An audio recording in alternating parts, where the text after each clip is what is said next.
मिट्टी का तन, मस्ती का मन, क्षण भर जीवन, मेरा परिचय। इन शब्दों से अपना परिचय देने वाले मानव प्रेम की अभिव्यक्ति में कटु व्यंग के अनूठे संगम से आधुनिक हिंदी साहित्य जगत में उत्तर छायावाद के प्रमुख कवियों में महत्वपूर्ण स्थान बनाने वाले श्री हरिवंश राय श्रीवास्तव उर्फ बच्चन का जन्म 27 नवंबर 1960 बाबूपट्टी गांव, प्रतापगढ़ जिला, उत्तर प्रदेश के श्री प्रताप नारायण श्रीवास्तव और सरस्वती देवी के घर हुआ। इनकी प्रारंभिक शिक्षा कायस्थ पाठशाला तथा सरकारी स्कूल में हुई थी। प्रयाग विश्वविद्यालय में एमए अंग्रेजी में दाखिला लिया, लेकिन असहयोग आंदोलन से प्रेरित होकर पढ़ाई बीच में ही छोड़ दी। इसके बाद सन 1939 में काशी विश्वविद्यालय से बीटीसी की डिग्री प्राप्त की। एमए की डिग्री हासिल करने के बाद इलाहाबाद विश्वविद्यालय में 1942 से 1952 तक प्राध्यापक के पद पर कार्यरत रहे। इसके पश्चात वे इंग्लैंड चले गए, जहां उन्होंने आयरिश कवि W.B. यीट्स की कविताओं और योग शास्त्र पर अध्ययन कर डॉक्टरेट हासिल की। तत्पश्चात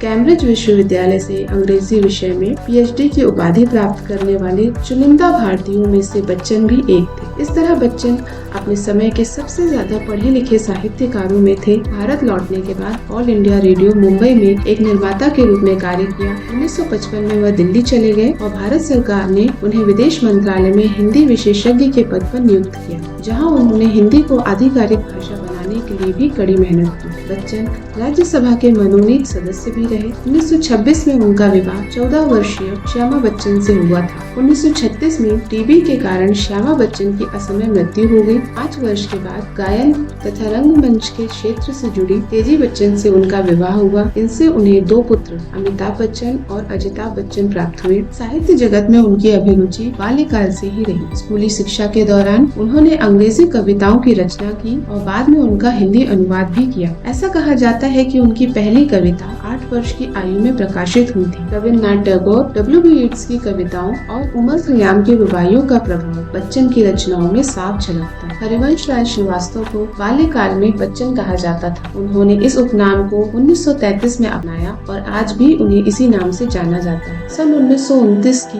13 हार नामक कविता संग्रह से बच्चन ने हिंदी साहित्य जगत में अपनी पहचान बनाई। उपनिषद, वेदांत और दर्शन के बड़े बड़े सूत्र जो केवल विद्वानों के समझ में आते थे, उन्हें सरल सहज शब्दों के द्वारा आम आदमी के जहन में उतार दिया। मधुशाला की एक एक रुबाई में उपनिषद के रहस्य छिपे हैं। 1933 में बच्चन जी ने बनारस हिंदू विश्वविद्यालय के शिवाजी हॉल में पहली बार मधुशाला मंच से पढ़ी थी। बस उसी दिन से मधुशाला का नशा सभी के सर चढ़कर बोल रहा है। मधुशाला की 139 रुबाइयों की सबसे बड़ी विशेषता यह है कि हर रुबाई एक ही शब्द पर आकर रुकती है और वह शब्द है मधुशाला। हाला, प्याला, साकी बाला, मधुशाला, ये 4 रूपक 139 बार दोहराए गए और हर बार सुनने वालों के मुंह से वाह और दिल से आह निकली। मधुशाला को समझने के लिए शब्दकोश के शाब्दिक अर्थ की नहीं, बल्कि मन के भावों की आवश्यकता होती है। इसके अलावा शेक्सपियर के मैकबेथ और ओथेलो का हिंदी रूपांतरण किया, जिसके लिए उनका स्मरण किया जाता है। 1929 से 1985 तक रचित उनकी रचनाएं और अन्य साहित्यिक कृतियां हिंदी साहित्य की अनमोल धरोहर। वैसे तो अधिकांश लोग यह जानते हैं कि हरिवंश राय बच्चन की रचना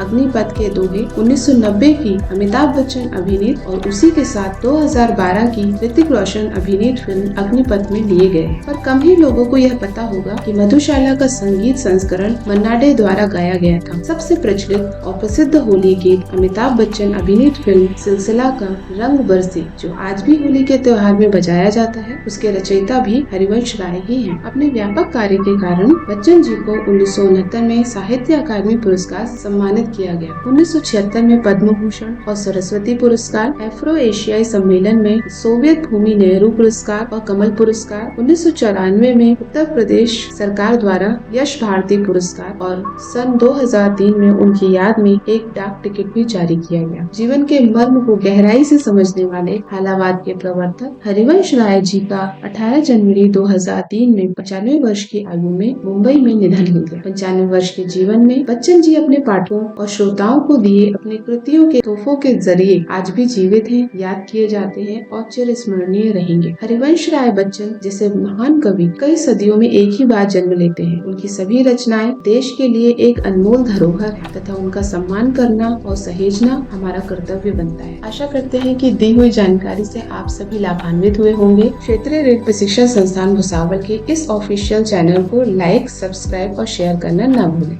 धन्यवाद।